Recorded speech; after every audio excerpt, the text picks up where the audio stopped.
Оо за. За. Минь Минь.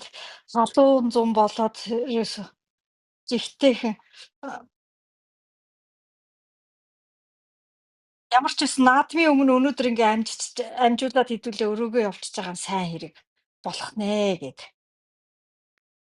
байж За шүү дээ. тийм. Өнөөдөр тэгтээ ажлын өдөр үсттэй амралтын өдөр юм болов? Өнөөдөр ажлынх маргааш амрах байхаа та. Маргааш амарчих бол. Өнөөдөр ажлын өдөр байгаа бол ажлын сүүлчийн өдөр байна. За тийм наадам чи юу лээ 10 уяачдын наадам 13. Тэгээ 14-өөс ажил олно гэсэн үг тийм ээ. За тэгээд наадах юм дээ. Ямар ч байсан наадмын өмнө эн чинь нөгөө Трамп маань зэвсэг өгөхөөр зурчлаа барьчлаач болчихоо. Өнөөдөр бас янз бүрийн мэдээтэй гэж бодоод. Саянбаа сайн уу? Орой минь. Сайн уу? Яа. Ойрд орж ирээгүй хүн явчих. Мэдээ сонсох тэгээд. Тий. Наадмын өмнө амжих гад туудыг өнөөдөр. Хөөе. Шүү мэдээ дамжуулж байгаад. Аль биеснээс их сурвалжтай мэдээ явуулдаг баярлалдаг шүү.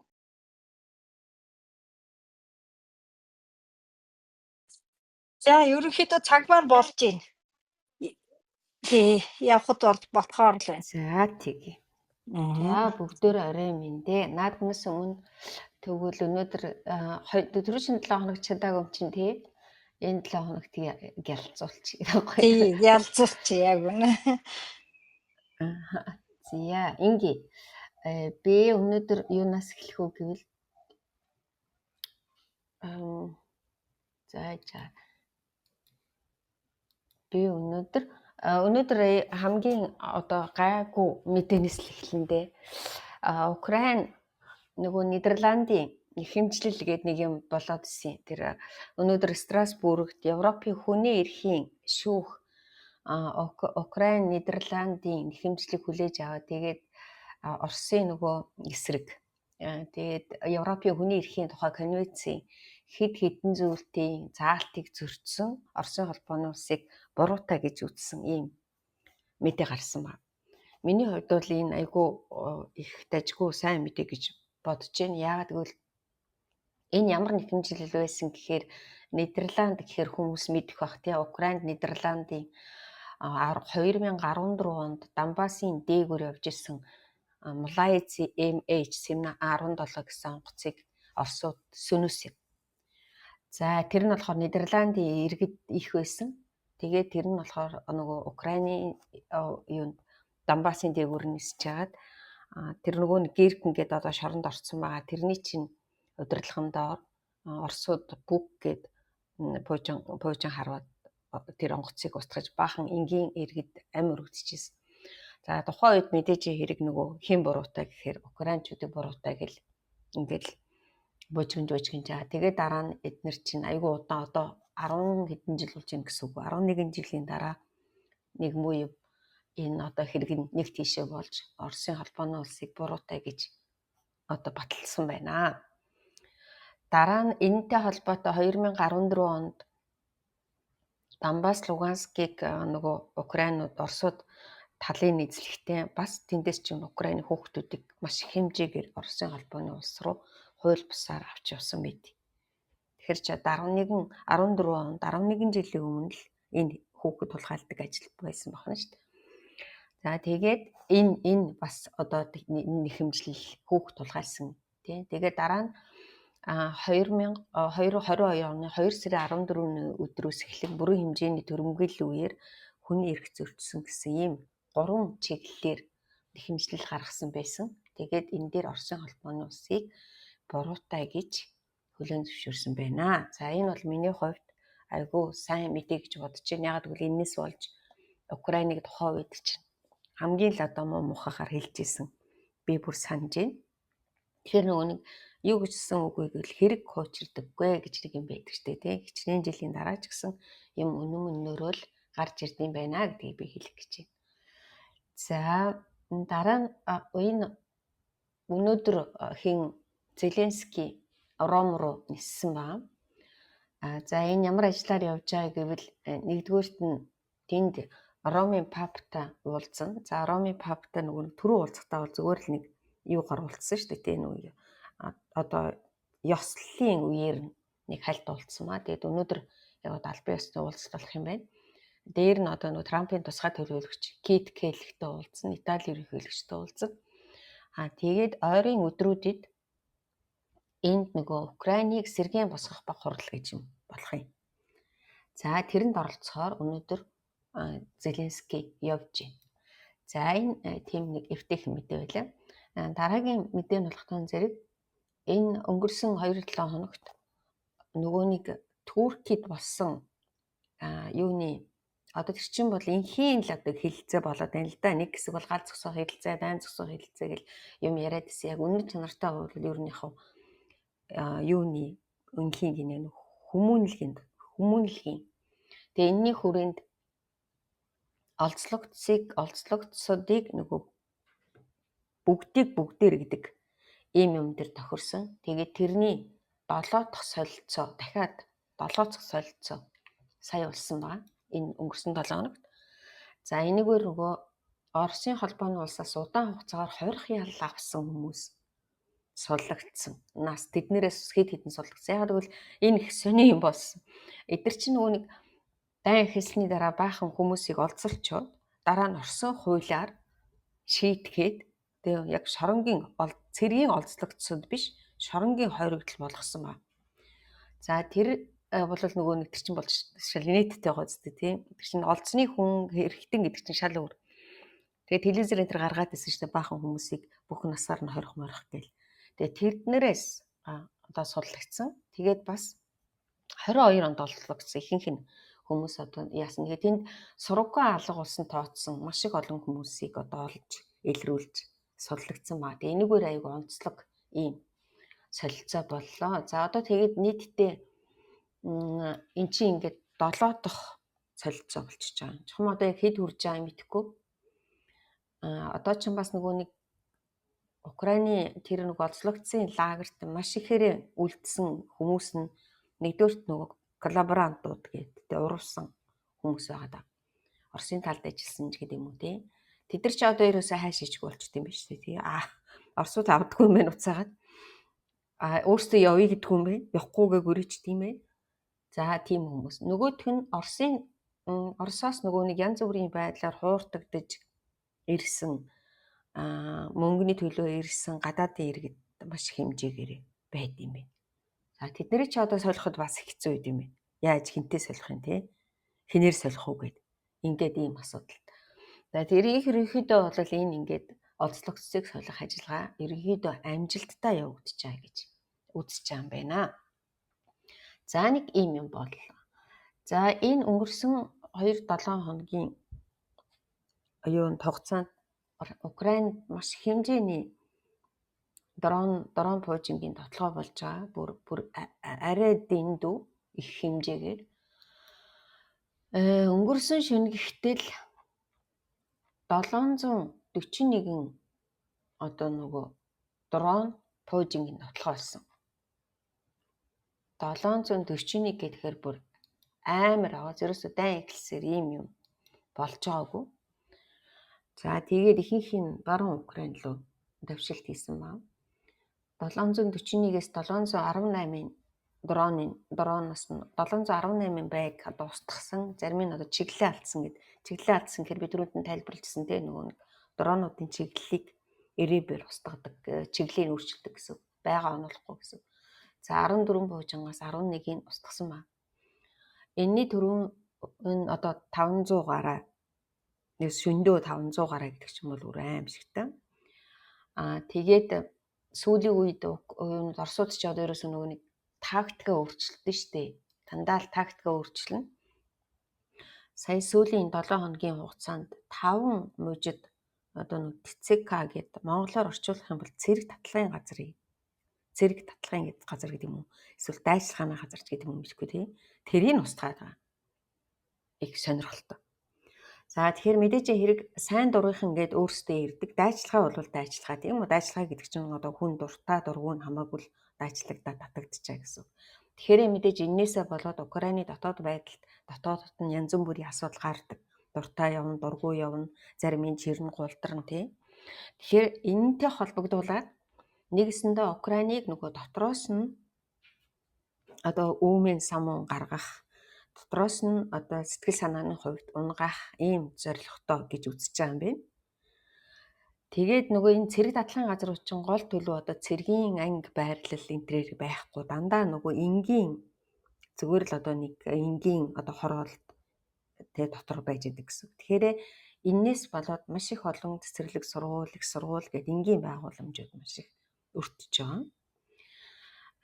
Тэгээд яг нөгөө нэг энээс ч юм бол одоо цэргийн хүмүүс тэнд амиргдана гэж байхгүй тий зүгээр л одоо энгийн дөнгөж одоо цэрэг татагдчихж байгаа гэдэг юм уу дайчлагдчихж байгаа хүмүүс байх магадaltaй. Гэвч одоо шөнийн цагаар ингээд ийм цэрэг татлын газруудыг одоо буужиндна гэдэг чинь тэр хавийн бүх одоо энгийн орон сууц иргэд одоо хохирж байгаа гэсэн үг. Тийм үү. Тэгээд энийхэн одоо ерөнхийдөө албаар одоо тэр нөгөө украинчуудыг энэ бас зохих хэмжээгээр айгүй нөлөөлсөн гэж үзчихлээ. Яагаад гэвэл мэдээж Украины бүх хүмүүс 100% одоо энэ дуртай байхгүй ч тийм ээ дайчлагдахгүйгээл ингээл зарим нь үнэхээр айн барин янз бүрийн юм болно. Тэгээд одоо дотроос нь одоо энэ нөгөө нэг дотор талаас нь одоо хүмүүсийг үүмүүлэх тий нэгдүгээр хоёрт нь энэ дайчилгааг одоо нэг нэгэсэндээ одоо зогсоох гэдэг юм уу тий зогсоох биш одоо үүмүүлэх гэж ингэж зорилготойгоор ийм хэд хэдэн зохилтууд хийсэн ба. Тэгээд украинууд онлайн шилжиж ийн гэвэл их шиг болсон шүү. За тэрнээс гадна мужаар нь бас нөгөө л нэг аимшигтай тий одоо өнгөрсөн шөнө гэхэд Луцк гэдэг хот руу маш их хэмжээгээр ирсэн. Дай эхэлсэн шиш тийм реактор одоо дрон пуужинг тоглохоо болж байгаагүйгээр одоо дайх.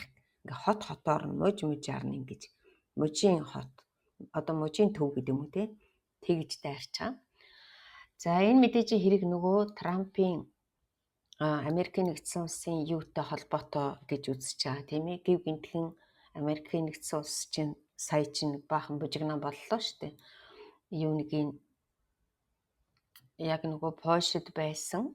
Польшид бүр яг нөгөө Украин руу ачигдах гад байж исэн юунуудыг зэвсэгдээ. Гэхдээ энэ ч нөгөө нэг яг фронтод хэрэглэх зэвсэг бол биш.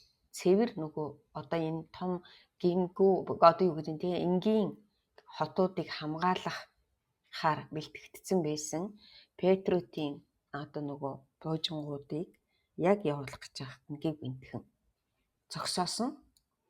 За мэдээж хэрэг энийхэн яг тухайн үедээ бол айгүй сонин тайлбарсан тий нөгөө тооллого одоо монголоор бол тооллого хийж байгаа. Зэвсгийн тооллого одоо нөгөө нэг Израилийн Иран хоёрын дараа зэвсгнийхаа тооллогыг хийгээд тэгээд ганцхан Украинч ус бусад орнуудад тусламж үзүүлэх тусламжаа төр зогсоосон гэж хэлсэн. За өнөөдрөөс эхлээд тэгэнгүүт нөгөө Трамп чинь одоо жишээлбэл би ерөөсөө мдээгүй гэдэг үргээд тэгээ өнөөдрөөс энэ Америкийн нэгдсэн улсын батлан хамгаалахын сайд буюу НАТО-гийн тэргүүн Пит Хекс цагаан ордонд мэдэгдэлгүйгээр одоо Украинд Америкийн зэвсгийн нийлүүлэлтийг төр зогсоосон гэж CNN бичсэн байна. Тэр читэл дахиад нэг баахан шууган тарьсан. Тэр одоо ерөөсөө ямар ч нөгөө юу юм уу мдээгүй те дахиад нөгөө бүр нэг юу гарч ирсэн. Ерөнхийдөө баг л худалч хүндэл одоо юу гэдэг нь те өөрөө л баг шийдээд гаргасан те. Тэгээ тэр читэл одоо тэр нөгөө төлөөлөгч ихнийг Украин Оросын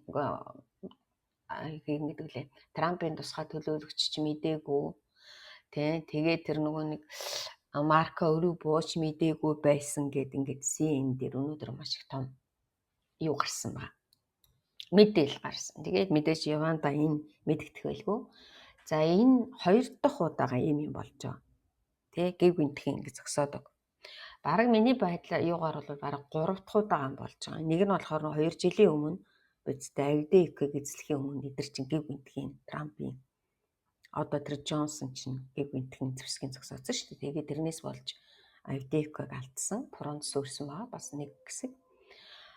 Дараа нь сая 1 сард бас нэг удаа зогсоосон тий. Тэгээ сая зогсоосон. За энэ авлагтан зэрэг ерөөсөө нөгөө нэг цэвэр энэ хотуудаа хамгаалдаг буужингууд байгаад байгаа шүү дээ. Энийний дараа л сая зогсоосон дараа гэтэл одоо ингээл 2-3 өдөр дараа л Украинууд ерөөсөө өдөр шинэгүй бөмбөгдөж эхэлж байгаа. Буужин харваж дрооноор тийм. За тэгэхээр энэ өнөөдрийн өнгөрсөн шөнийн 741 дрон гэдэг чинь энэ дээр нөгөө хүмүүс тайлбар хийж өгд юм байна л да. Ер нь бол дроныг нэг 10 хоногт тэгээ шөндөө нэг шөнө 100-аас 120 дрон хийдэг үйлдвэрлэдэг гэх юм бол 10 хоногт л одоо ийм 741 мянга хүрэх одоо магадaltaй байд юм бэ. Тэгэхээр ямар ч байсан одоо нэг 10 хоног чимээгүй байх болов гэж гортцоож юм шиг байна тий. Дараагийн одоо их хэмжээний цохилт бол нэг 10 хоногийн дараа гэж тооцоо. Тэгэхээр энэ хоёрын хооронд энэ 10 хоногийн хооронд одоо тэр нөгөө саяын хоригдсон зэвсэгнүүд нь орж ирэх юм уу үгүй юм уу мэдэхгүй. Ямар ч байсан өнөөдөр албан ёсоор Америкийн нэгдсэн улсын төрийн департамент албан ёсоор мэдээлэл хийсэн байна. Тэгээ энэ бол бид Украинд тусалсан, одоо тусалсаар байна, цаашид туслах болно. За тэгээд бид одоо тэр Украинуудыг өөрсдөө хамгаалахад шаардлагатай бүх зүйлээр хангах нь бидний хувьд чухал гэж үзэж байна.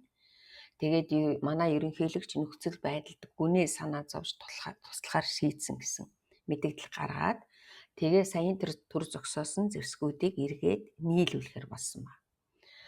За ингээд дээр нь Трамп чинь сая нөгөө нэг манайхан бараг мэдж байгаа тий. Эхлээд Путинтэй утсаар яриад дараа нь ярьсныхаа дараа шууд Зеленскийтэй утсаар ярьсан байна.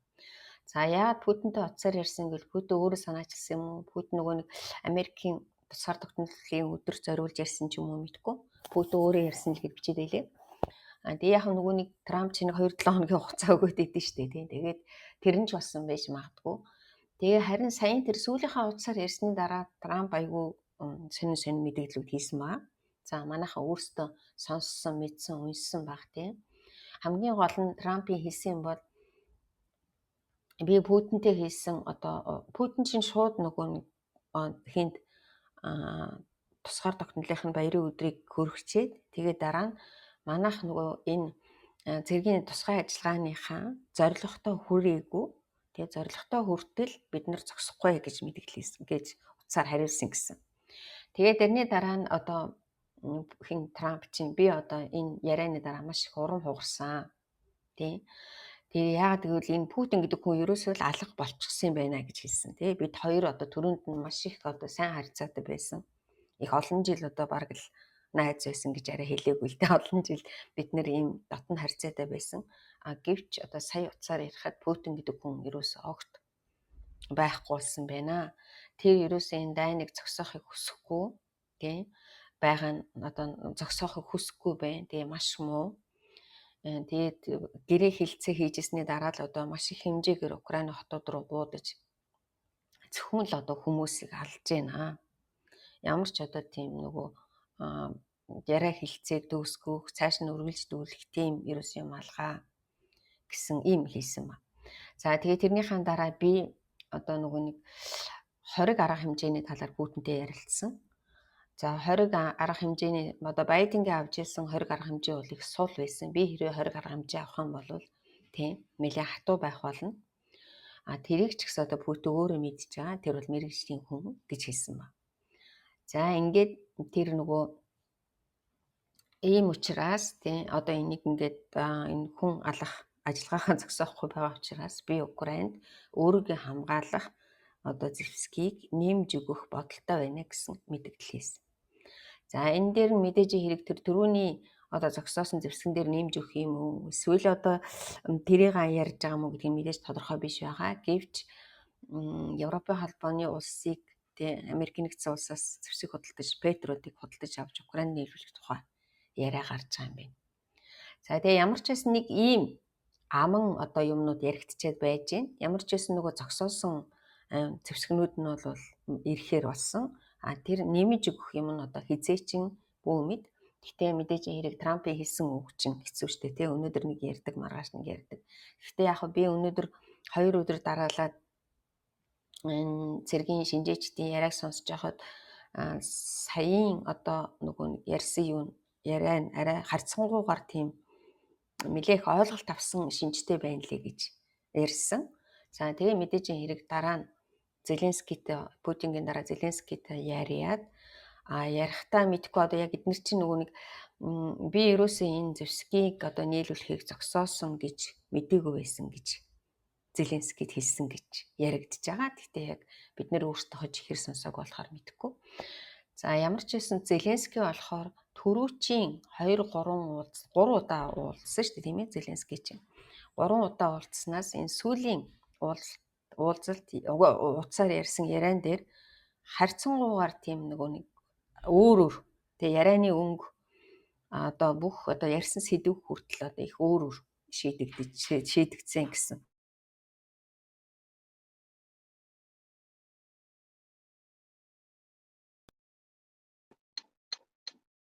Таг болчихлоо шүү. За одоохон би энэ хаал онгойлгож.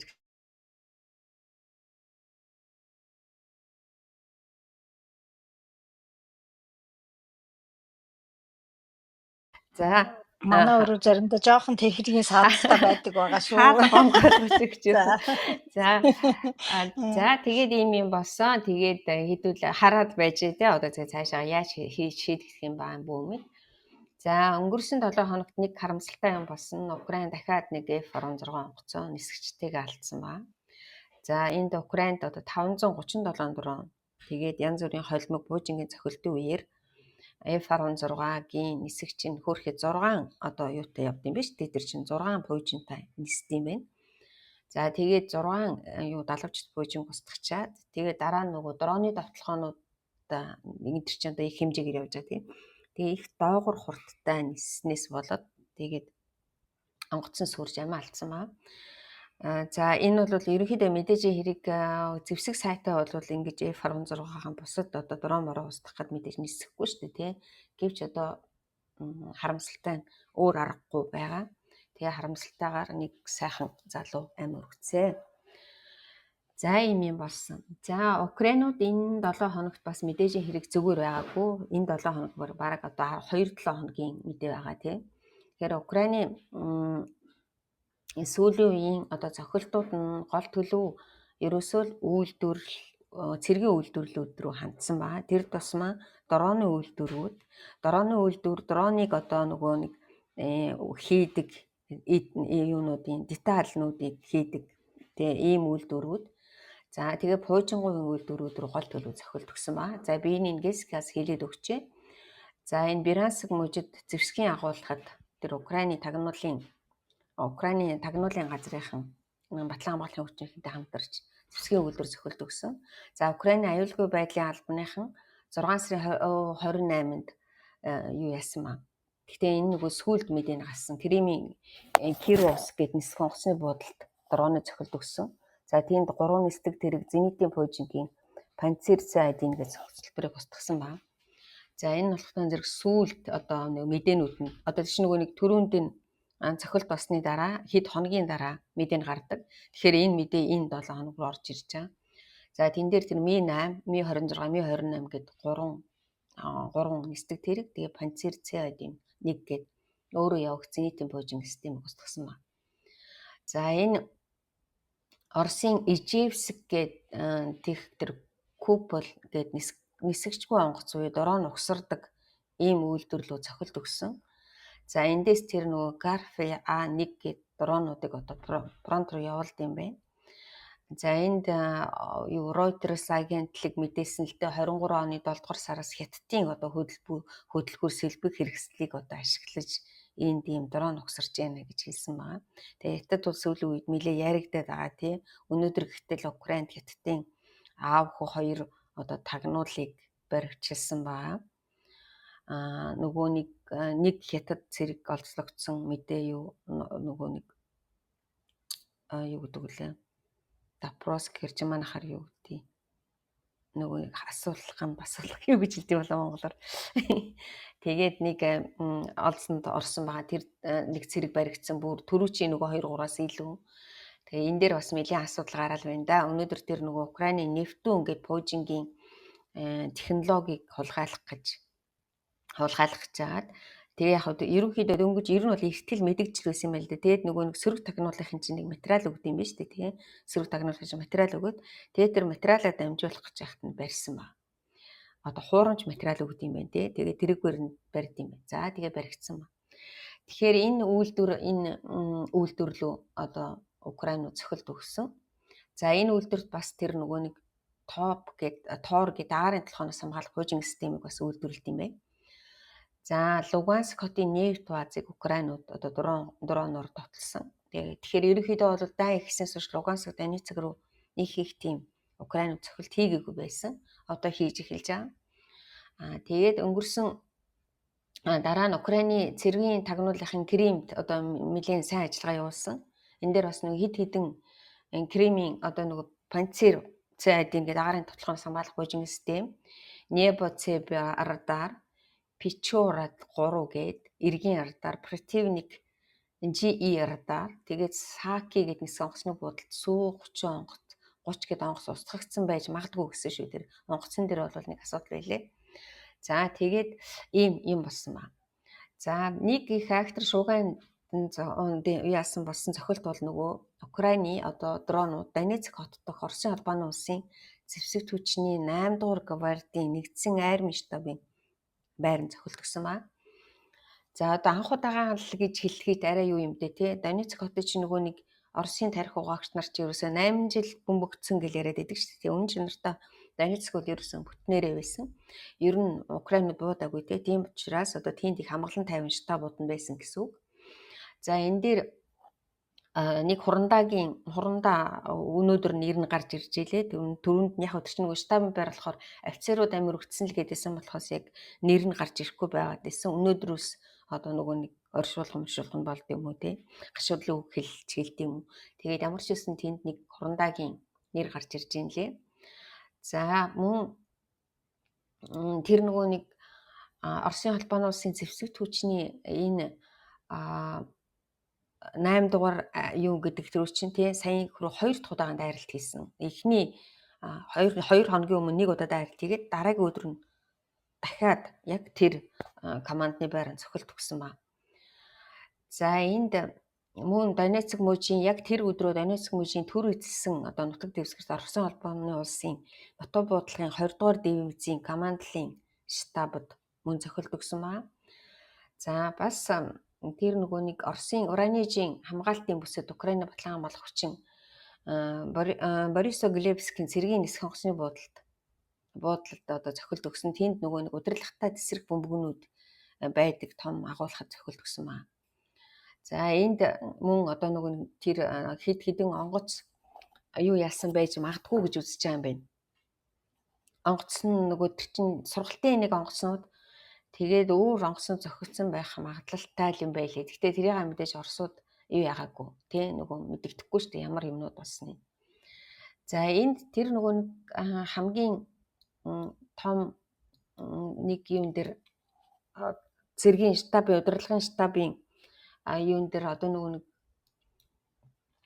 155 дугаар анги гэдэг нэг амар анги байдэн шүү дээ. Би одоо энийг их олон удаа ярьж байна доо.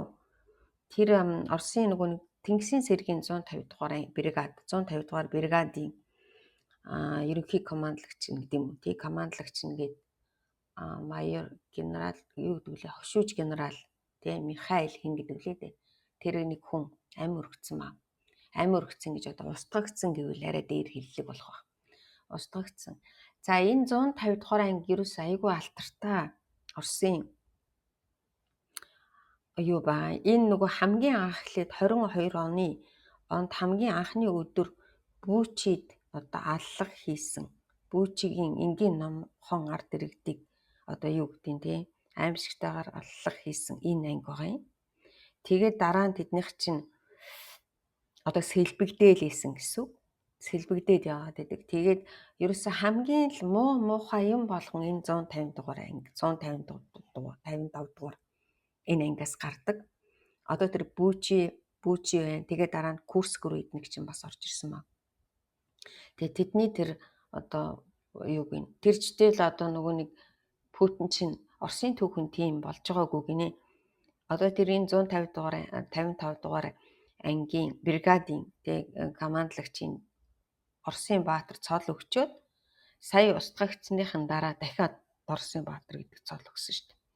Тэгэхээр энэ бол ерөнхийдөө айгүй тийм өөрийнхөө цэргүүдэд ч гэсэн одоо Украины цэргүүдэд ч гэсэн маш их аимшигтай одоо харгислал үйлддэг гэдгээр алдартай ийм ангийн командлагчийн устгасан байгаа. За нэг ийм юм боллоо. Энэ 7 хоногийн 10 хоногийн гэмээр юм да тий. Юунуудын цохилтуудын мэдээ. За энд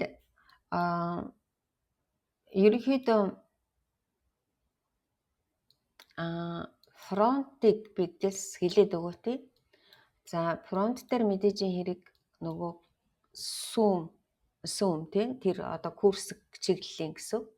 За Курск чиглэлд Украин ч нөгөө нэг Тёткина гэдэг Курскийн тэр Тёткина гэдэг хотыг бол одоо бүр эзэлсэн. Тэндээс ерөөсөө гараачгүй ингээд тэнд ингээд байрлал байж байгаа. За тэрний хажуу тал дээр тэр сүүмийн хажуу талд бас нэг Курск областын яг нэг хэсэг газрыг бас украинчууд одоо эзэлчихэд байгаа да. За тэгээд сүүмийн нөгөө нэг Оросын довтлохоо би түрүүчийн яриан дээр ярьж ирсэн шүү дээ. Сүүмийн довтлохог угаасаа л анханасаа юунууд тэгээд ирсэн. Цэргийн нөгөө шинжээч болохоор энэ бол нөгөө нэг сааруулах тий Донбассын довтлохыг сааруулах гэсэн ийм юу гээд ажиллагаа гээд. Тэгээд ямар ч байсан сүүмийг эзлэх одоо Оросын нөгөө тэр довтлохоо бол амжилтгүй болсон гэж үзэж байгаа юм байна. Гэтэ мэдээж тэндээс ор тас гараагүй. Ямар ч байсан нөгөө нэг эзэлж авна гэж ураа хашгирж орж ирсэн юм нь бол бүтээгүй. Тэр читэл өөрсдөө тэр Ново-Михайловка гэдэг газар орлоо Украинууд нэлийн гүнзгий орцсон байгаа. Юу гэвэл яг нөгөө тэр цаашаагаа хэрвээ ингэж нэвтэлэх юм бол Оросууд ингээ хоёр хуваагдчих гэж байгаа. Сүүнд нэгсэндөө яг дундуур нь Украинууд ороод хоёр хуваагдаад нэг хэсэг нь одоо өөрсдөө өсөлтөнд орох юм аюултай болчиход байж байгаа. Зүгээр яг ерөнхийдөө бол тэрэнд байсан нөгөө их актер идэвхтэй байсан юмнууд нь бол ерөнхийдөө багассан. Зүгээр яг хүмүүсийн тэр цэргийн шинжээчд ярьж байгаагаар хойд солонгосоос нэмэгдэл хүч ирэх гэж байгаа. Тэрийг хүлээж байгаа гэж яриад л. Гэхдээ үнэн худлаа бүү мэд. Ямар ч байсан хойд солонгосоос дахиад нөгөө аимшигтай хүний нэмэгдэл хүч ирэх гэж байгаа гээд тагнуулынх нь яриад байна лээ. Тэгэхээр тэрийг тэр нөгөө юу руу сүм рүү татаж магтгүй л гэж яригдчихэв. Яг өнөөдрийн хувьд бол тэнд одоо бараг зогссон. Юуны Оросуудын нөгөө төр довтлохоо зогссон. Яг л нөгөө нэг Харьковын 5 сарын довтлохоо шиг довтлоод баахан газар сиглж хаяал тэгэл эзэлсэн ч юмгүй ингээ хайцсан юм болчиход байж байгаа. За Харьков руу харин нэг жоохон итгэвчээд Оросууд жоохон итгэвчээд нэг тийм жижигхэн Миловый гэдэг нэг жижигхэн тосхоныг руу цөмрөөд орсон байгаа да. Тэгээд энэний нөгөө талд нь тэр нөгөө Волчанск гэдэг өнгөрсөн жилийн орж ирсэн жижигхэн тосхон байгаа да. Тэгээ яг ер нь энэ бас нэг жоохон эвгүй байгаа юм байна лээ. За тэр Купинск чиглэлд харин Украинууд өөрсдөө айгу гайгүй байгаа гэсэн. За Запорожийн чиглэл рүү сая баахан шуугсан шүү дээ Оросууд тий өөрсдөө бага тосхон мосхон эзэлсэн гэж баахан шуугсан. За үнэн чанартай бол Запорожийн чиглэлийг Украинууд харьцангуйгаар нөгөө нэг дроны хамгаалтанд авцсан гэж үздэг юм байна. Тэгэхээр тэрлүү тийм их амар биш. Тэгээ Запорожийн чиглэл рүү орж ирэхэд тийм амар биш гэж үзэж байгаа юм байна. Яг хөө тэнд нэлээ идэвхтэй Оросууд идэвхтэй ороод ирсэн нэмэгдэл хүч татсан байна. Гэхдээ Украинуудын нөгөө жинхэнэ одоо нөгөө дроны операторууд тэнд одоо жинхэнэ яг нөгөө хамгаалтанд гарцсан тэгээ байрлал олцсон гэж үзэж байгаа юм байна.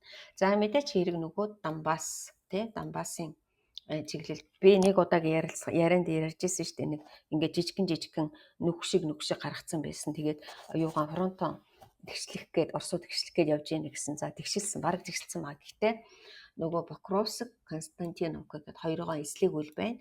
Покровск гэж одоо ерөөсөө баг 9 сар болж штэ. Ганц хот руу давшилт хийгээд одоо яг 9 дэх сард орж. Тэгэхээр 9 сар эзэлж чадаагүй байгаа. Одоо дахиад баг 9 сар болох юм бол одоо хэмэдэггүй. За ингээд тэр Константиновко бас адилхан. Би дандаа л ярьдаг тий Константиновко гэл.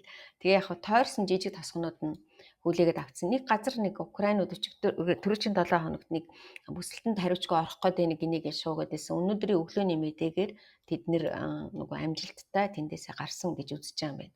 За тэгээд энэ цэргийн шинжээчдийн ингээ яриаг сонсч чаад Украинууд нөгөө хүн хүчээ айгүй хайрлаж байгаа учраас хэрвээ их чухал байрлал биш бол тийм стратегийн маш их одоо чухал байрлал биш болвол тэндээс шууд орхиж гардаг юм тактик хэрэгжилж байгаа гинэ. Ягаад гэвэл түрүүчийн удаач одоо ерөөсөө нөгөө нэг улаараа л тийм нэг тосгоногч гэсэн өгөхгүй гэж улаарж исэн бол одооны шин тактикаар хүн хүчээ хамгаалт хайрлахын тулд одоо тийч нөгөө түрүүчийнх нь Украины дэмнэг шүүмжлээд идэв гэсэн хүнээ хайрлахгүй бас л нөгөө нэг Оросын яг тактиктай адилхан тий хүнээ хайрлахгүй байна энэ тэрэг гэдэг үс. Тэгээд одооний энэ шин нөгөө удирдлагууд нь бол ерөөсөө хэрвээ энэ манай стратегийн чухал байрлал биш бидний энэ юунд октын одоо сайн нөлөөлөл үзүүлэхгүй бол тэнд одоо байгалах шаардлагагүй гэж үзэж байна гэж ярьж байна. За мэдээж хэрэг эдний хамгийн одоо том юу нь бол тэр Покровск тий стратегийн хамгийн чухал газар нь бол тэр Покровск и Константиновко хоёр байгаа. За тэрэн дээрээ ингээд фронт айгу нэлээ хэцүү байдалтай байна гэдэг чинь. Гэтэ учиргүй одоо нөгөө нэг юу гэдэг те учиргүй одоо бүр ингээд яг тэр нөгөө барууны хөвлөлүүдээр Украины одоо Донбассын чиглэлийн фронт задрах гэж байна гэл бичээд юм гэсэн зүгээр өнөөдрийн би өглөөний мэдээгээр сонсож байхад бол хэцүү байна л гэж хэлээд гэхдээ учир зүгөө задарчлаа гэсэн юм алга.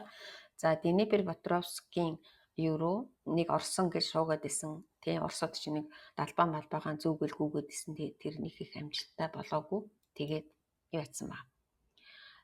Тэр бол ерөнхийдөө тэгэл чимэд харагдсан. Нэг 2 удаа далбаагаан өргөл тэндээ баг тэгэл амиа алдцгаасан баха. Тэгээд эргээд тийм чимээг болсон. За нэг ийм юм болоод байна. За тэгээ сүүлийн 10 хоногийн Украинууд Кримийн нөгөө нэг Кримийн тийшээ одоо Крим тэр Запорожийн тийшийн логистикийн одоо хэд хэдэн том цохилтууд өгсөн баа.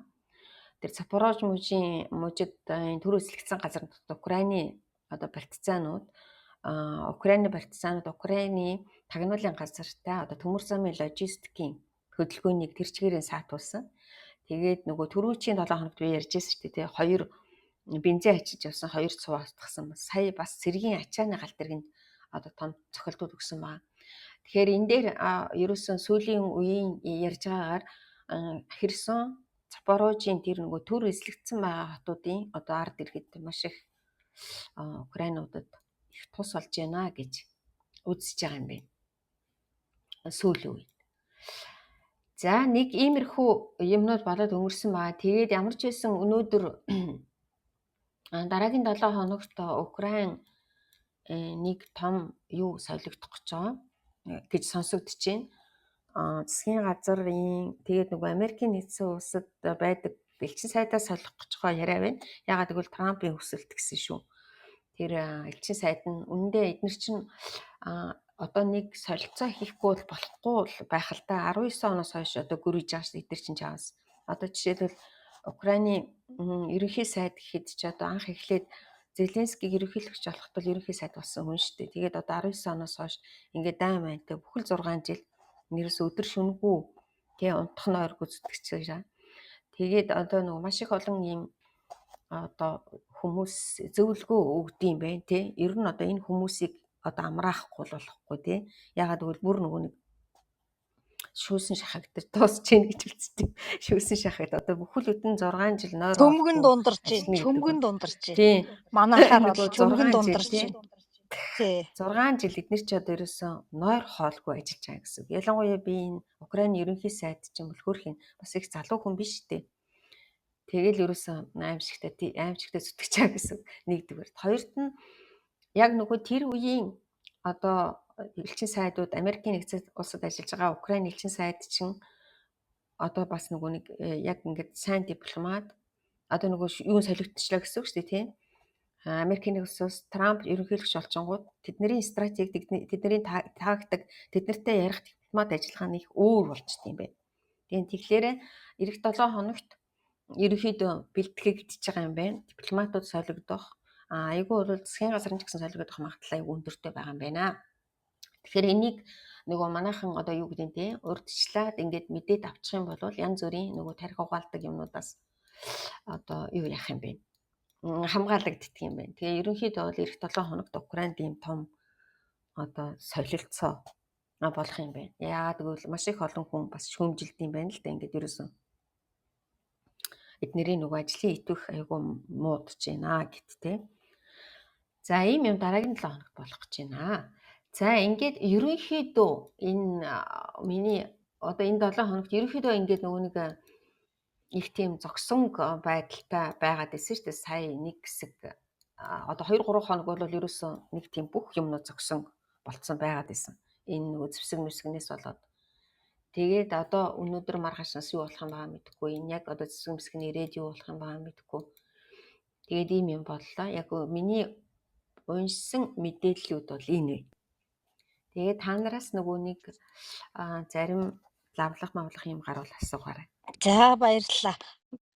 Тийм би нэг зүгээр нэмээд хэлэхэд сая тэр хятадын тагнууд баригдсан гэдэг асуудал дээр чинь түрүүн за 3-4-7 хоногийн өмнө Японд нөгөө хакерууд юу яасан нөгөө Оросын одоо фейсбુક нөгөө нэг тагнуулын юу гэж нэг бичиг гарсан. Тэгээ тэрийг нь эдгээр явт гэхдээ нилэн дээр гарсан юм шиг байна. Тэрийг нь нөгөө энэ элдв тагнуулын газруудын Европын тагнуулын газрууд энэ гарцаагүй Оросын бичиг мөн гэдэг энэ баталгаа нь гараад тэр тухай яриа болсон юм. Мэргэжилтэн байлгаад эднэр. Тэгээд энэ Орос хятад хоёрын Орос одоо нөгөө хятадыг цаагаараа бас нийлээд айж байгаа алс орнын асуудлаар эднэр хятадууд алс орныг энэ буцааж авах гэж энэ гэдэг яриа болохгүй юу. Тэгээд тэр яриан дунд юу гэж гарч ирсэн гэхээр хятад нөгөө маш их зэвсэгж байгаа. Тэгээд нөгөө одоо өөртөө бас хуваараа хөгжүүлж байгаа одоо сүүлийн үеийн хай технологи одоо роботууд тийм ээ нөгөө робот нохоо мохоо илтгэдэг. За тэгээд зэвсгүүд эднэр байгаа. Тэгээд хятад ийм асуудалтай байгаа гинэ. Зэвсгээ яг бодит тань дээр одоо ямар үр дүнтэй байх уу гэдэг ийм дата байхгүй. Тийм учраас энэ Орос Украины даан эхлэхэд хятад бүр яг эхлэхдээ зэрэгцээд энэ тагнуулын ажиллагаа бол эхэлсэн. Тэгээ яагаад гэвэл энэ технологийн даа явж байгаа сүүлийн үеийн даа явж байгаа энэ дээр маш их судалгаа хийж байгаа. Тэгээ маш их тагнуулууд явж байгаа гэдгийг ярьсан баггүй энэ яриан дээр. Тэгээ одоо эхнээсээ баригдаж эхэлж байгаа юм байна л да. Тэгээ Украин руу бол маш их энэ дайныг судлаад тэр өөрийнхөө зэвсгүүдийн одоо дата энэ тооцоо элдв юмыг бодит дайн дээр ямар ах вэ гэдэг аягүй чухал байдаг юм байна л да. Тэгээ энүүгээр одоо сүүлийн үед бол Орос руу тэгээ Украин руу энэ тагнуулын ажиллагаа бол аягүй өндөр байгаа гэж яригдчихсэн. Тэгээ энэ яг захаасаа ингээд гараад ирлээ л дээ. Тэгээ энийг би яг хөө нэмэрлээд үнэхээр энэ яригдчихсэн шүү гэдгийг зүгээр нэмээд нэг хэлчихье гэж бодож байна. Тэгээ манайхаа асуултаа бол юун дээр чатанда бичих юм уу дээшээ гарч ирээд яриад ярилцах юм бол яриад яваарай. Энийг 24 настай оюутан ТВ-ийн сургууль сурч байгаа. Тэгээд академи гэдэг чинь манайхаар бол чөлөө авдаг шүү дээ. Чөлөө авсан биш юм бэ. Аав нь болохтой зэрэг хятадд амьдардаг мөртлөө нөө ирж очиод байд юм байна л дээ. Гэхдээ нэг үнэн чанартай бол одоо хүүдээ тусалж ирсэн юм байна. За тэгээд яг сая нөгөө баригдахтай болохоор яг бичиг баримтаа хүлээл. Гэхдээ нөгөө мэдээж Украины хүмүүсийг одоо юу яах гэж байна. Тэр одоо нэвтүүний тэр технологи боловсруулсан хүмүүсийг л мэдээж уруулж авах гэж байгаа л тэгээд эдгээр нь мэдээж уруугдаагүй л гэсэн үг л дээ тий. Тэгээд сөрөг тагнуулынхан яг бичиг баримтын одоо өгөөд яг тэрийгээ дамжуулах гэж байхад нь барьсан гэд тэгсэн билээ. Тэр зэвсэг дээр бас энийг нөгөө тодруулахгүй болохгүй хаа тэр нөгөө нэг цагаан урд нь одоо жишээлбэл хүмүүс ингэж хэлнэ шүү дээ тий хекст рүү одоо буруугаан чиглээ инээ дэрээгээд тий тэгээд тэр чинь нөгөө нэг саммитийн НАТОд болсон дээд хэмжээний НАТОгийн нөгөө нэг дээд хэмжээний уулзалт Гаагад болсон шүү дээ тий тэрний өмнө Трамп чинь нисгийнхаа өмнө одоо өөрийнхөө тэр Батлангамбалгын сайд хексэд одоо өөрийнхөө юу нэ эскалатанд байгаа тий Америкийн одоо зэвсэг буужингуудын одоо запасыг юу яа Тэгээ бас нөгөө Катарт бас тэр чин баазны хаана юм. Тэднэрийнхээ нөгөө тооцоог нь гаргах гэж хилчээд ниссэн. Гэхдээ Украин руу явуулж байгаа зэвсгийг тэгээ зогсоо гэсэн шийдвэр бол ерөөсөө үгүйг юм байна л да. Тэгээд тэднэр нь ерөөсөө нөгөө тэр тооллого одоо монголоор орчуулах юм бол тооллого хийж гэн гээл ерөөсөө бүх юунуудаа зогсоонгуудаа Украины тэр одоо ичигдахад бэлэн болцсон байсан зэвсгийг зогсоосон гэл. Ингээд шуугаад байна. Тэгээд одоо юу болох юм байгаа мэдгүй. Гэтэ ямар ч дээр бас юм чинь тий. Трамп ч юм бол өөрөө би ерөөсөө мдэггүйсэн гэл бүрээгээд л шүү дээ. тий. Энэ дээр хараа бас Японд яригдсан. Гарцаа авахгүй нөгөө сая ойролт оронд Израиль Ираны асуудал болоод өшөө цаашаага бас юу болох юм гэдэг асуудал угаасаа тооцоонд орчиж байгаа штеп. Тэгээд ойролт орондын асуудал энэ төр гээд тэгээ эдгээр чинь нөгөө тооллогоо хийсэн ер нь ойролт оронд тэгээ Украин тэргээд ингээд ер нь Зүүн Азад ч гэсэн юу болох вэ энэ төр гээд нөгөө тооцооллуудаа хийсэн чинь гарцаа авахгүй нөгөө стокны асуудал гарч байгаа гинэ.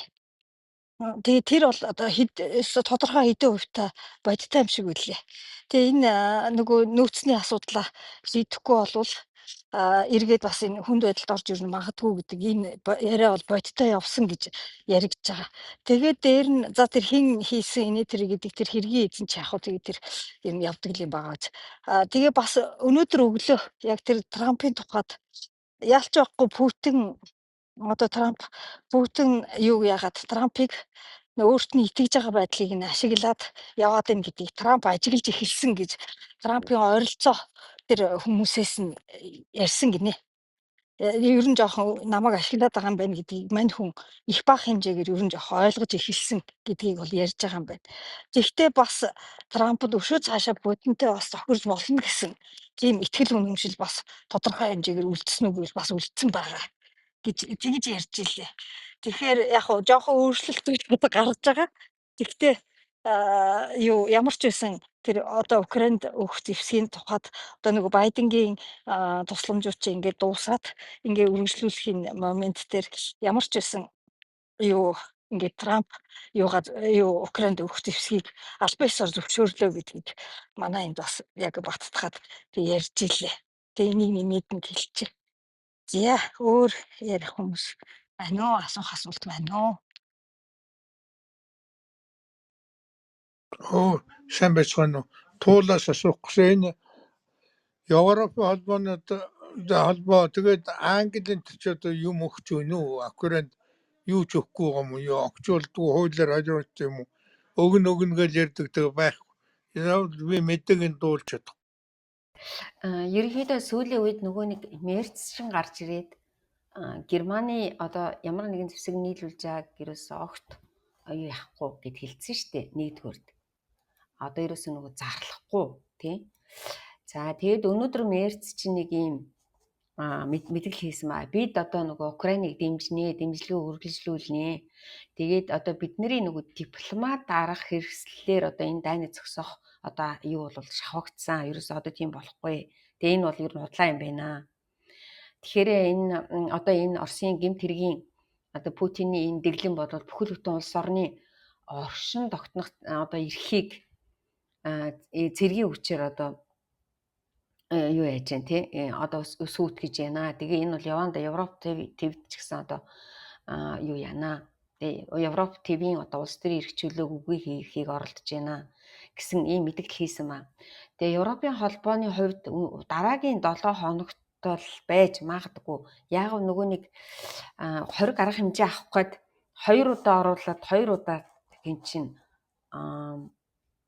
юу Словак улс чинь 20 тавьчаад байгаа шүү дээ. 2 удаагийн тэр нөгөө нэг 8 дугаар пакет билүү тий. Тэр 8 дугаар багц 20 нь ерөөхдөө айгүйх нэлээ одоо юу гэдэг тий нөгөө нефтийн сүүдрийн юм плотоос гадна банкны системд нэлээх цохилт өгөх гээд байгаа юм билээ. Гэхдээ тэрийг ерөөсө баталж чадахгүй байгаа байхгүй юу? Тэрийг ерөөсө энэ юу чинь Словак чинь одоо 2 дахь уржигдар байна уу да. Дахиад оруулаад дахиад чадаагүй. Тэгээд эдгээр бас нэг юм боловсруулаад байгаа юм шиг байлээ. Одоо тэр Словак гүгээр тий шийдвэрлэх. Тэгээд Францын Германы хөл Францын билүү бас нэг хүн нь дараагийн 7 хоногт энэ 7 хоног биш. Ирэх 7 хоногт энэ багц бол одоо хориг арга хэмжээ авах энэ багц батлагдана гэхэд батлагдахад одоо бэлэн боллоо гэд зарлж илээ. Тэгэхээр тэр Словакгүй нэг юм болох гээд байгаа юм болоо да. Маргааш чинь бас нөгөө нэг эднийх чинь нэг юу болох гэж байгаа шүү дээ. Юу болох гэж байгаа лээ, нэг бас л Европын холбооны нэг хурал болох гэж байгаа юм билээ. Тэгээд тэрний дараагийн 7 хоногт энэ асуудал шийдэгдэх ба. Тэгээд сүүлийн үед зэвсэг ерөөсөө өгөхгүй байгаа энэ Украинууд чинь. Нөгөө нэг цэвэр санхүүгийн тусламж. Одоо жишээлбэл Америкаас зэвсэг авахд Европ мөнгөний төлөх ийм схемүүд хийгээд байгаа юм билээ.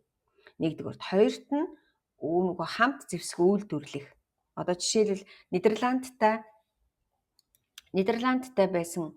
Гэхдээ Даани улстай гэхдээ л Украин нөгөө юуны дрон үйлдвэрлэх төсөл боловсруулаад дрон үйлдвэрлэж эхлээд эхний хэсэг нь одоо орж ирэх гэж байгаа гэд. Жишээлбэл сая Зеленский чинь хинтээ яриад Трамптай яриад Америктай одоо дрон үйлдвэрлэх ажлыг одоо нөгөө юу яана тий өргөжүүлээд тэрэн дээр тохирсон ч гэдэг юм. Одоо тэгээ нөгөө Европын холбооны улсуудтай цэвэр цэргийн үйлдвэрлэлүүдээ нийлж хийгээд санхүүжилт нь Европын холбооноос гаргадаг ийм систем рүү орчоод. Тэгээ тэрийг болохтон зэрэг ерөнхийдөө энэ нөгөө юунууд чинь ерөнхийдөө зөв зам руугаа явж гин гэд тэгээд ах шиг байна лээ. Нийгэд. Хоёр дахь сая чинь нөгөө Турк чинь тэр нөгөө нэг Европын холбооны дроны эвсэл гэдэг үлээ. Тэрлүү өчигдөр Туркууд нэгдэж орж ийн гэсэн. Тэгэхээр нэг өсөндөө ерөөсөө НАТОгийн орнууд, Европын холбооны улсууд ерөөсөө л ийм нөгөө хамтарсан одоо ийм үйлдвэрлэлээр дроны одоо үйлдвэрлэлтийг нэмэгдүүлээд тэгээд санхүүжилтийн Европын холбооноос гаргадаг. Ийм юм руу шилжиж гин гэж хэлж илээ. Тэгээд Мерц центр чинь бол одоо ерөөсөө нөгөө түрүүн чи яав нэг би дандаа л яриа болгон дээр яг тэдэн зэвсэг өгсөн, эдэн зэвсэг өгсөн гэж ярьдаг өсчтэй тий. Тэр чинь болилцсон. Тэгэхээр бид нөгөө нэгэнд одоо нууцын зэрэгэлд оруулсан гэх юм уу. Тэгэхээр би одоо тэр чинь мэдээж авах ямар ч боломжгүй. Тэгэхээр Европын холбооныг гэсэндээ өөрсдөө нөгөө орон өөрсдөө бас нөгөө батлан хамгаалахаа бэхжүүлээд илүүдчилж гаргах зэвсэггүй тэгэхээр мөнгөний гаргаад байгаа газраас нь авъя, Америкаас авъя. Эсвэл одоо тэр Украинд үйлдвэрлэж болох зүйл дээр хамтран явъя гэдэг ийм бодлогыг л бариад байгаа юм байна шүү дээ. Тийм байна. Яг тий. Тэрлэгөө орчиж байгаа юм байл. Тэгэхээр сая тэр НАТО чинь юу гэж мэдээлэл хийсэн бэлээ. Европын холбооны улсууд бүгдөө нийлээд НАТОгийн улсууд бүгдөө нийлээд одоо Оросын холбооны улсын үйлдвэрлэж байгаа зэвсгнээс хэд дахин жилээд бага байна. Ерөөсөө байхгүй. Ерөөсөө Европын холбооч ерөөсөө зэвсэг байдгүй байсан юм байна л. Ямар сандал одоо сая тэр нөгөө 5% нэмэгдүүлж байгаа юм бэл. Тэгэхээр яг мөнгө нь байгаа. Наадуулчин зэвсэг нь багхгүй. тий, наадуулчин бүгдээрээ инх тайвны зөвнөгрөлд ороод ингэсэн. Тэгээ одоо бажигцгааж байгаа хүмүүс аахгүй. Тэгэхээр арга байхгүй. Тэгээ одоо Америк нь өөрөө бас тэр нөөцөө хараад юу лээ эн чинь юу лээ өшөө яахгүй болохгүй нэгэд.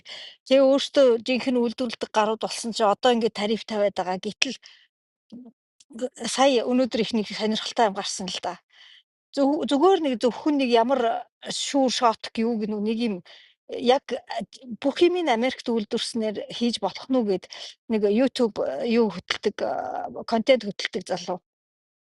Ингээ яваад баахан деталь зөвлөлөө явсан чинь тэр ганцхан тэр сайтыг гэхэд бүх юм Америкаар бүтэхгүй юм байна гэдэг асуудал яригдж байна. Тэгэхээр одоо нөгөө Америк чинь бас нөгөө нөөц маань юу бол билээ инээ тэр одоо ихсэн гэсэн чинь одоо нөгөө улс орнуудтайгаа харилцаж юмаа зөвлөл деталаа зөвлөхгүй болохгүй байдаг. Гэтэл өөрөө улс орнууд руу баахан нөгөө тариф тавиад идэг эднэр гэдэг. Ингээл энэ нөгөө Трампын айгу нөгөө уухайлж баахан хийсэн ажлууд нь эргээд өөрт нь ингээд ачаал бодоод гэх юм уу өөрт нь ингээд няцаалтууд ерөнхийдөө ирээд мань хүний газар тол ер нь тэгээд одоо эхнээсээ ингээд ер нь эхэлж яана л та. Тэгээ энэ өшөө цаашаагаа ингээ харагдана. Тэгээ Америкч гэсэн энэ нөөцөө одоо хариуцуулахын тулд энэ төмөрлөгийн үйлдвэрийн дээр деталийн тэрийг одоо бусад улс оронтой харилцаж авахаас өөр аргагүй. Гэтэл нөгөөдөлдөө баахан татвар тавьсан байж идэг. Эн чинь нэрээ юу болж ийн гэдэг асуудал руугаа орохоор ер нь ийм л юм руугаа яваад ах шиг байна л гэж харагдаад байгаа штэ. Тий. Тийм. Гэхдээ одоо энэ нөгөө энэ мэдээлэл гэдэг чинь одоо жишээлбэл ийм байгаа байхгүй юу? Манайхан ч гэсэн ингэ бичээд байдэн шүү дээ. Тийм манай монголчууд ч гэсэн Америк ч зөвхөн төмөн бомын зэвсэгэл өгөөд идэг тийм. Тэгэл одоо хин чин ч гэсэн л Трамп чин ч гэсэн л дөнгөж гарч ирэнгүүтэл зөвхөн бөөн зэвсэг өгсөн. Яг үнэн чанартай одоо 20-с 30 тэрбум долларын амлсан Америкийн цэргийн тусламж нь ерөөсөө бүр аваагүй гэж байгаа байхгүй юу? Тэгэхээр чи ерөөсөө энэ нөгөө нэг ингээ хараад байхад мэдээллээр л ингээл худлаагасаа тий өгсөн л гэд орлоодсэн болохоос яг үнэн чанар дээр газар дээрээ буусан юм ерөөсөө байхгүй. Тэр мөр нь бол одоо баг л ингээл гарч ирээл байгаа юм шиг байл шүү дээ. Одоо тэгээд ухаа төнкөөд ирэнгүүт яг Украиндаа ч очиагүй зөндөө бодохгүй тий 20-с 30 тэрбум долларын Америкийн цэргийн зэвсэг Украинд амлсан ирээгүй гэж байгаа. Тэгэхээр чи энд асуудал бол маш их байгаа юм байна. Тэгээд яах юм бол таа мэдээ. Сая бол одоо жишээлбэл саяын тусламж зогсоолоо гэл ингээл дэлхийн нийтээр шууглаа штэ. Үнэн чанартай бол 30% нь л байгаа байхгүй патриотын. 30% гэдэг нь зөвхөн л одоо Украины хотуудыг л хамгаалах л байсан. Яг үнэн чанартай бол бас л нөгөө фронтын зэвсэг бол биш штэ.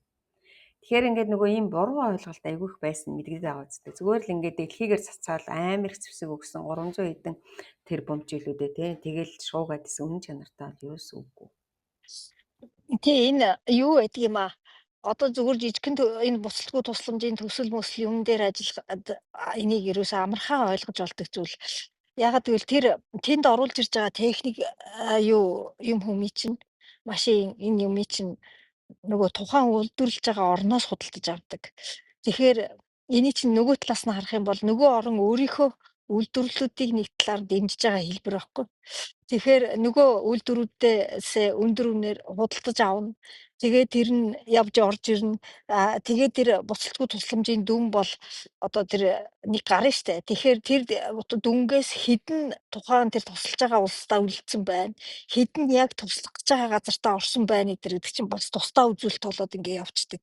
Ийм зүйл байгаа. Тэгэхээр марцаа авахгүй энэ тэр саяны тэр олон согт утж байгаа тэрбум долларын асуудал байна гэдэг чинь тэр ерөнхийдөө Америк дотроо өөрөө шингэж байгаа мөнгө болж ерөөсө таарна. Энийг нягтлаад явбал ердөө л ийм байдаг.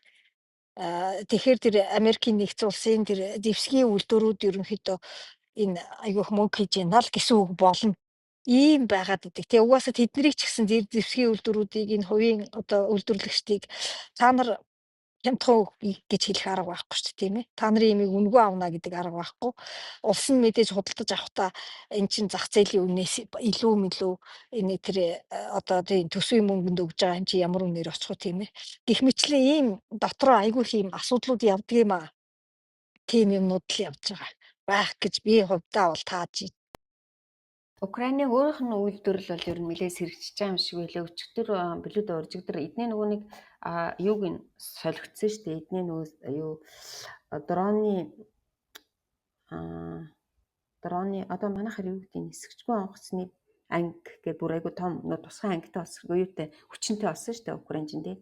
Тэрнийх нь командлагч нь гэдэг юм уу те нөгөө Мадяр гэдэг одоо манайхны мэддэгтэй Мадяр гэд нэртэй тэр хүн сонгогдсон. Тэр одоо Украинд тэр дроны асуудлаар бол одоо бараг мэргэжилтэй.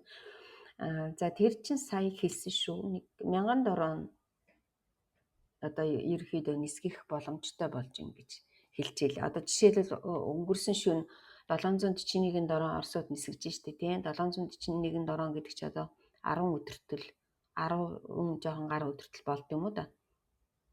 Тэгэхээр Украинчин болохоор сая 1000 дрон үйлдвэрлэх тэгээ боломжтой боллоо гэсэн. Тэгэхээр тэр нь 10 өдөрт юм уу эсвэл хэдэн өдөрт юм мэдэхгүй. Ямар ч байсан Орос руу 1000 дрон нисгэх бид нэр одоо боломжтой болж байна гэд зарлж ил.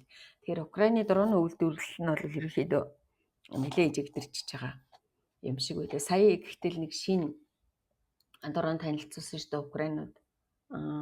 Хуучин нэрээсээ байж байгаагүй ингэсэн. Айгу сайн дрон гэл хүмүүс шуугаад байлээ. 1700 км нисэн гэсэн баха. Айгу хол нисэхтэй. Тэрийг би дараа нөгөө нэг юмнууд нь гарч ирэхэд хэлж өгөө дөө.